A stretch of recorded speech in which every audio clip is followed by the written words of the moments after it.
আসসালামু আলাইকুম প্রিয় শিক্ষার্থী বন্ধুরা, আমরা আরও একটি বোর্ড কোশ্চেন নিয়ে হাজির হয়েছি। অর্থাৎ আমরা এখন যে বোর্ড কোশ্চেনটি সমাধান করব সেটা হচ্ছে চট্টগ্রাম বোর্ড 23, অর্থাৎ চট্টগ্রাম বোর্ড 23-এর যে বোর্ড কোশ্চেন সেটা আমরা একটু সমাধান করার চেষ্টা করব। তো চট্টগ্রাম বোর্ড 23-এর বোর্ড কোশ্চেনটি সমাধান করার আগে আমরা একটু উদ্দীপকটা দেখে নিই যে আমাদের এখানে উদ্দীপকে কি বলা আছে। দেখো, আমরা প্রথমেই যদি লক্ষ্য করি, দেখো আমাদের বলছে যে শ্রেণীকক্ষে শিক্ষক কেবল টিভিতে ব্যবহৃত তার মাধ্যম সম্পর্কে আলোচনা করলেন। কেবল টিভিতে ব্যবহার করা হয় ভাইয়া, কেবল টিভিতে ব্যবহার করা হয় কোঅ্যাক্সিয়াল কেবল। কোঅ্যাক্সিয়াল কেবল, এই কথাটা একটু মনে রাখবেন। কেবল টিভিতে ব্যবহার করা হয় হচ্ছে আমাদের কোঅ্যাক্সিয়াল কেবল। এই বিষয়টা একটু মাথায় রাখবা, তাহলে আমরা এখান থেকে একটা ইনফরমেশন পেয়ে গেলাম, সেটা হচ্ছে কোঅ্যাক্সিয়াল কেবল। কোঅ্যাক্সিয়াল কেবল সেটা হচ্ছে আমরা এটা বুঝলাম। তারপরে দেখো যেটা বলছে, তিনি গত ক্লাসে ইন্টারনেট ভিত্তিক এক ধরনের পরিষেবা সম্পর্কে আলোচনা করছিলেন। ইন্টারনেট ভিত্তিক পরিষেবা, আচ্ছা, তারপরে আরেকটু পড়ে নেই, তারপর আমরা এটা প্রপারলি বলতেছি যে আসলে এটা কি। উক্ত ব্যবস্থায় ব্যবহারকারী ছোট বড় যে কোনো চাহিদা মেটাতে পারে এবং ব্যবহারের পরিমাণের ওপর বিল নির্ধারিত হয়। ভাইয়া দেখেন, ব্যবহারের পরিমাণের ওপর বিল নির্ধারিত হয়, তার মানে এটা ডেফিনেটলি তারপরের যে পয়েন্টটা সেটা হচ্ছে cloud computing. Cloud cloud computing, তারপরের যেইটা আমাদের বলছে সেটা হচ্ছে ক্লাউড কম্পিউটিং। তাহলে দেখেন বুঝতে পারলাম কিনা। ফার্স্ট অফ অল আমাদের বলছে একটা কেবল নিয়ে, যেটা হচ্ছে টেলিভিশন বা হচ্ছে টিভিতে ব্যবহার করা হয়, সেটা হচ্ছে আমাদের কোঅ্যাক্সিয়াল কেবল, এটা আমরা বুঝতে পারছি।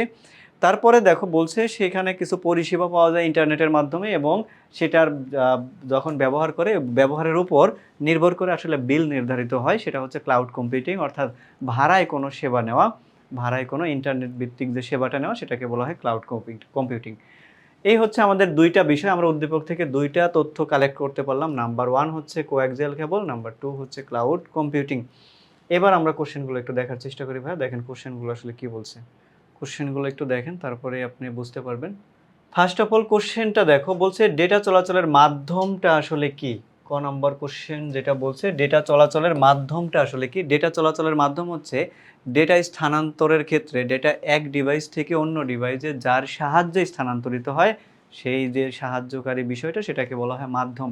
ডেটা এক ডিভাইস থেকে অন্য ডিভাইসে যার মধ্য দিয়ে যায়, যার সাহায্যে যায়, সেটাকে বলা হয় ডেটা স্থানান্তরের মাধ্যম। এই মাধ্যম হতে পারে বিভিন্ন কেবল, তারবিহীন মাধ্যমও হতে পারে, তার ছাড়াও মাধ্যম হতে পারে।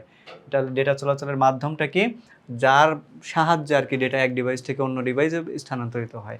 যেমন দেখো, আমি যদি বলি যে আমি হচ্ছে বাসের মাধ্যমে এক জায়গা থেকে অন্য জায়গায় যাচ্ছি, এই বাসটাই হচ্ছে আমাদের স্থানান্তরের মাধ্যম।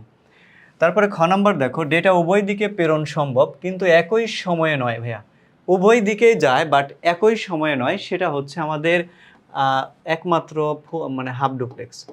একমাত্র ডেটা ট্রান্সমিশন মেথড সেটা হচ্ছে হাফ ডুপ্লেক্স।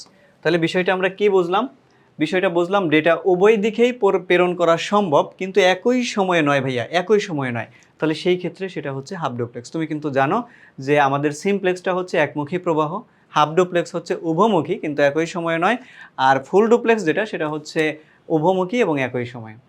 খ নাম্বার বলছে উদ্দীপকে উল্লেখিত তার মাধ্যম সম্পর্কে আলোচনা করো, সেটা হচ্ছে কোঅ্যাক্সিয়াল সম্পর্কে আমাদের আলোচনা করতে হবে। আর গ নাম্বার কোশ্চেন বলছে উদ্দীপকে শিক্ষক যে পরিষেবার কথা উল্লেখ করেছেন তা বিশ্লেষণপূর্বক মতামত দাও। যেই পরিষেবার কথা বলছে সেটা হচ্ছে ক্লাউড কম্পিউটিং। ভাইয়া এবার দেখেন আমরা হচ্ছে কোশ্চেনগুলোকে সমাধান করার চেষ্টা করব। তাহলে ক নাম্বার কোশ্চেনটা দেখো, আমাদের যেটা অ্যান্সার সেটা হচ্ছে ডেটা আদান প্রদানের ক্ষেত্রে প্রেরক থেকে গ্রাহক পর্যন্ত যার মধ্য দিয়ে তথ্য প্রবাহিত হয় সেটাকে বলা হয় মাধ্যম বা ডেটা চলাচলের মাধ্যম। খ নম্বর হচ্ছে হাফ ডুপ্লেক্স ট্রান্সমিশন মোডে ডেটা উভয় দিকেই প্রেরণ সম্ভব কিন্তু একই সময়ে নয়। এটা একটু দেখবা যে হাফ ডুপ্লেক্স ট্রান্সমিশনের ক্ষেত্রে কি হয়, উভমুখী প্রবাহ হয় বাট একই সময়ে হয় না। যেমন এক্সাম্পল হচ্ছে ওয়াকি টকিতে আপনি যখন কথা বলবেন অপর ব্যক্তি শুনতে পাবে, বাট আপনি যখন কথা বলতেছেন ওই টাইমে ওই পাশ থেকে কথাগুলো শোনা যাবে না। সে যদি বলে আর কি, উভয় দিক থেকে একই সাথে কথা শোনা যাবে না। তুমি কথা বলা শেষ হইলে যখন মানে এরকম একটা ওভার বা এরকম একটা সিগন্যাল থাকে, এরকম কিছু বলবা, তখন অপর পাশ থেকে যে কোনো একজন ব্যক্তি আবার কথা বলতে পারবে, আর সবার শুনতে হবে। তারপর ওই ব্যক্তির কথা বলা শেষ হইলে তারপরে আবার অন্য কেউ শুরু করতে পারবে, মানে একজনের শেষ হইলে আরেকজন শুরু করবে, এইভাবে উভমুখী হবে বাট একই সময় হবে না। সেটা হচ্ছে আমাদের হাফ ডুপ্লেক্স। ওকে, নেক্সট কোশ্চেনটা দেখি। দেখো আমাদের এইখানে কি বলছে, যেটা আমরা বুঝলাম যে উদ্দীপকে উল্লেখিত কেবল টিভিতে ব্যবহৃত তার মাধ্যম হচ্ছে কোঅ্যাক্সিয়াল কেবল। এটা কিন্তু আমরা বুঝতেই পারছি বা উদ্দীপক থেকেও বলছি, যেহেতু কেবল টিভির কথা বলছে তাহলে অবশ্যই এটা কোঅ্যাক্সিয়াল তার মাধ্যম হবে, কোঅ্যাক্সিয়াল কেবল। এবার দেখো আমরা পরবর্তী যেই এটার হচ্ছে ব্যাখ্যাটা সেটা আমরা একটু দেখি, যে কোঅ্যাক্সিয়াল কেবল চারটি প্রধান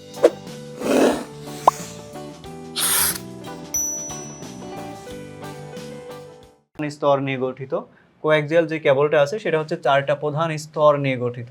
এই স্তরগুলি একটির পর আরেকটি একই অক্ষ বরাবর সাজানো থাকে বলে একে কোঅ্যাক্সিয়াল কেবল বলা হয়। একটির পর আরেকটি অক্ষ সাজানো থাকে একটার পর একটা, সেই জন্য এটাকে কোঅ্যাক্সিয়াল কেবল বলা হয়। তারপরে দেখো এটাকে কোঅ্যাক্সিয়াল কেবল বলে। দেন হচ্ছে আমরা একটু দেখি যেটা বলছে যে কোঅ্যাক্সিয়াল কেবল বলা হয় সলিড কপার দ্বারা তৈরি একটি পরিবাহী তার কোঅ্যাক্সিয়াল কেবলের কেন্দ্র দিয়ে অতিক্রম করে। এই তারের মধ্য দিয়েই মূলত ডেটাগুলো সিগন্যালগুলো স্থানান্তর হয় বা চলাচল করতে পারে। আর হচ্ছে ভাই আমাদের অপটিক্যাল ফাইবারের মধ্যে কিন্তু কোরের ভেতর দিয়ে সিগন্যালগুলো স্থানান্তরিত হইতো। এই পরিবাহী তারকে ঘিরে প্লাস্টিকের ফোমের তৈরি একটি অন্তরক স্তর জড়ানো থাকে। অন্তরক তো বুঝেন, অন্তরক মানে হচ্ছে যেটার ভেতর দিয়ে বিদ্যুৎ পরিবহন করতে পারে না। এর প্রধান কাজ হলো ভেতরের পরিবাহী তার এবং বাহিরের পরিবাহী শিল্ড একে অপরকে বৈদ্যুতিকভাবে বিচ্ছিন্ন করা, মানে যার ভেতর দিয়ে সিগন্যাল যাচ্ছে তাকে এবং বাহিরের স্তর যে একটা আছে এটাকে পুরাপুরি আলাদা রাখা, মানে বৈদ্যুতিক প্রভাব থেকে বিচ্ছিন্ন রাখা, মানে যাতে দুইটার সাথে বৈদ্যুতিক কোনো কানেকশন না থাকে। তারপর দেখেন আবার তামার তারের জালি বা অ্যালুমিনিয়াম ফুয়েলের শিট যেটা বাইরের পরিবাহী শিল্ড নামে পরিচিত অন্তরক স্তরটিকে ঘিরে জড়ানো থাকে। এর মূল কাজ হচ্ছে ইলেকট্রিক ইন্টারফেস বা ইলেকট্রোম্যাগনেটিক ইন্টারফেস, তড়িৎ চৌম্বকীয় প্রভাব এটা থেকে মুক্ত রাখার চেষ্টা করে, যদিও পুরোপুরি এখানে সম্ভব হয় না, কারণ পুরোপুরি সম্ভব হয় একমাত্র হচ্ছে ভাইয়া অপটিক্যাল ফাইবারের ক্ষেত্রে, সেখানে হচ্ছে তড়িৎ চৌম্বকীয় প্রভাব থেকে অনেকটা মুক্ত থাকে। তারপরে দেখো এই কেবলের সবচেয়ে বাহিরের প্রতিরক্ষামূলক স্তরটির নাম হচ্ছে জ্যাকেট। জ্যাকেট কিন্তু আমাদের হচ্ছে অপটিক্যাল ফাইবারেও ব্যবহার করা হয় বাহিরের স্তরকে। পিভিসি পলিভিনাইল ক্লোরাইড বা অন্য কোনো প্লাস্টিকের মজবুত উপাদান দ্বারা তৈরি করা হয়। এই জ্যাকেট কোঅ্যাক্সিয়াল কেবলকে আর্দ্রতা, ভৌত ক্ষতি এবং অন্যান্য পরিবেশগত প্রভাব থেকে রক্ষা করে। এ ধরনের কেবলের ডেটা ট্রান্সফার রেট তুলনামূলক বেশি হয় এবং ট্রান্সমিশন লস অপেক্ষাকৃত কম হয়। প্রধানত লোকাল এরিয়া নেটওয়ার্ক বা ল্যান এবং কেবল টিভি সিস্টেমে এই কোঅ্যাক্সিয়াল কেবলের ব্যবহার লক্ষ্য করা হয়। প্রধানত লোকাল এরিয়া নেটওয়ার্ক অর্থাৎ ল্যান এবং কেবল টিভি, এই দুইটা যখনই আপনাকে বলে দিবে ল্যান এবং কেবল টিভি, তখনই আপনি বুঝবেন এখানে কোঅ্যাক্সিয়াল কেবলের কথা বলা আছে। এই হচ্ছে আমাদের খতে যে অ্যান্সারটা দেওয়া আছে। এবার গ নম্বরটা দেখো। গ নম্বরে উদ্দীপকের শিক্ষক যে পরিষেবার কথা উল্লেখ করেছে তা হলো ক্লাউড কম্পিউটিং। এখন শিক্ষক যে পরিষেবার কথা বলছে সেটা সম্পর্কে একটু শোনো। শিক্ষক বলছে এখানে ইন্টারনেটের মাধ্যমে অনেক পরিষেবা নেওয়া যায়, অনেকগুলো পরিষেবা নেওয়া যায়। তো এই পরিষেবা নেওয়ার ক্ষেত্রে ভাইয়া সেটা হচ্ছে আমরা কি করতে পারি, আমাদের যেই ডিভাইসগুলো নাই সেটাকে আমরা ভাড়ায় আমরা কি করতে পারি, সেবা নিতে পারি। সেবা নেওয়া শেষ হইলে আমি যতটুকু ব্যবহার করছি, যতটুকু সময় আমি এটার বেনিফিট পাইছি, এটার যে বেনিফিটটা, এটার বেনিফিটের পরিবর্তে আমাকে কিছু পেমেন্ট দিতে হয়। এটাই হচ্ছে ক্লাউড কম্পিউটিংয়ের মূল থিম, মানে আপনার যেই জিনিসটা নাই সেটা আপনি ভাড়া নিয়ে ওইটার কাজটা চালিয়ে যেতে পারবেন। এই হচ্ছে আমাদের মূল থিম ক্লাউড কম্পিউটিংয়ের। তাহলে এই কাজটাই কিন্তু উদ্দীপকেও করা হয়েছে। টিচার বলছে যে আমরা কি করতে পারি, অনেক পরিষেবা নিতে পারি, একটা হচ্ছে ইন্টারনেট ভিত্তিক সেবার মাধ্যমে, যার পরিবর্তে আমাদের কিছু বিল পেমেন্ট করতে হয়। দেখেন ক্লাউড কম্পিউটিং হলো এমন একটি প্রযুক্তি যেখানে নিজের কম্পিউটারের সব কিছু ইনস্টল না করে বা কোনো কিছু না থাকলেও আমরা কি করতে, কোনো একটা সার্ভার ব্যবহার করে, কোনো একটা সার্ভার মানে যেখানে অনেক বিষয়গুলো সাজানো গোছানো থাকে বা তথ্য সাজানো থাকে, ডেটা, কোনো একটা সার্ভার ব্যবহার করে তথ্য সংরক্ষণ, প্রক্রিয়াকরণ এবং বিভিন্ন সফটওয়্যার ব্যবহার করা যায়। সহজভাবে বললে ক্লাউড কম্পিউটিং মানে ইন্টারনেট ভিত্তিক সার্ভিস, হার্ডওয়্যার বা সফটওয়্যার ভাড়া নেওয়া। ভাই দেখেন একেবারে বাংলা কথা হচ্ছে ক্লাউড কম্পিউটিং মানে হচ্ছে ভাড়া নেওয়া। সেটা কি ভাড়া নেবেন, আমরা যেমন হচ্ছে একটা মানুষকে ভাড়া নিই, ভাড়া নিয়ে কাজ করাই, কাজ করার পরিবর্তে তার যে সেবাটা আমি পাই, এই সেবার পরিবর্তে তাকে কিছু একটা মূল্য পেইড করতে হয়। সেম ওয়েতে এখানে তো আর মানুষ ভাড়া নেওয়া হবে না, এটা প্রযুক্তিগত যে বিষয়গুলো সেগুলোকে ভাড়া নেওয়া হবে। নেক্সট আমরা দেখো আমাদের এই পরবর্তীতে যে বিষয়টা বলছে যে হার্ডওয়্যার বা সফটওয়্যার ভাড়া নেওয়া। বর্তমানে যারা কম্পিউটার বা মোবাইল ফোন ইন্টারনেট ব্যবহার করে তাদের প্রায় কি আছে, Facebook, YouTube, email, Google doc type প্রভৃতি অ্যাকাউন্ট রয়েছে। এসব সেবা গ্রহণের জন্য তাদের টাকা খরচ করতে হয় না, শুধু ইন্টারনেটের জন্য সামান্য ব্যয় করতে হয়। কেননা পৃথিবীর বিভিন্ন দেশে এইসব সার্ভিস বা সেবা প্রদানকারী বেশ কিছু কোম্পানির বিপুল সংখ্যক সার্ভার রয়েছে। সার্ভার মানে যেখানে আমরা তথ্যগুলো জমা রাখতে পারি। আমাদের তথ্যগুলো জমা রাখার জন্য কিন্তু আমাদের কিছু পেমেন্ট করতে হয়। বিপুল সংখ্যক সার্ভার রয়েছে যার মাধ্যমে বিপুল সংখ্যক ক্লায়েন্টকে একই সময়ে সার্ভিস প্রদান করে যাচ্ছেন। আবার কিছু সংখ্যক সার্ভিস রয়েছে যেগুলো ইন্টারনেটের মাধ্যমে অর্থের বিনিময়ে কিনে নিতে হয়, যেমন domain name registration, web hosting ইত্যাদি। ভাই এখন মনে করেন আপনি একটা ওয়েবসাইট তৈরি করে ফেলছেন, একটা ওয়েবসাইট বানাইছেন। এই ওয়েবসাইটটাকে যখন আপনি ডোমেইন নেম রেজিস্ট্রেশন করতে যাবেন, মানে আপনি ওয়েবসাইটের বাংলায় যদি বলি সেটা হচ্ছে আপনি একটা বাচ্চার যখন আকিকা করেন আর কি, আকিকা করার ক্ষেত্রে সেক্ষেত্রে কিন্তু অবশ্যই কিছু পেমেন্ট আমাদের এইখানে কি করতে হয় বা কিছু অর্থ ব্যয় করতে হয় যে কোনোভাবে। সেটা হচ্ছে কোনো মানুষকে, অনাহার মানুষকে খাওয়ানোর মাধ্যমে বা কিছু এতিম মানুষকে দান খয়রাত করার মাধ্যমে। সেম ওয়েতে দেখেন আপনি যখন একটা ওয়েবসাইট বানাবেন সেটাকে একটা ডোমেইন নেম আছে, যে ডোমেইন নেমের মাধ্যমে আপনার ওয়েবসাইটটা বিশ্বব্যাপী সবাই চিনবে। এই ডোমেইন নেম রেজিস্ট্রেশন করার জন্য আপনাকে কিছু পে করতে হয় এখানে। তারপরে দেখেন রেজিস্ট্রেশনের জন্য কিছু পে করলাম, আচ্ছা বুঝলাম।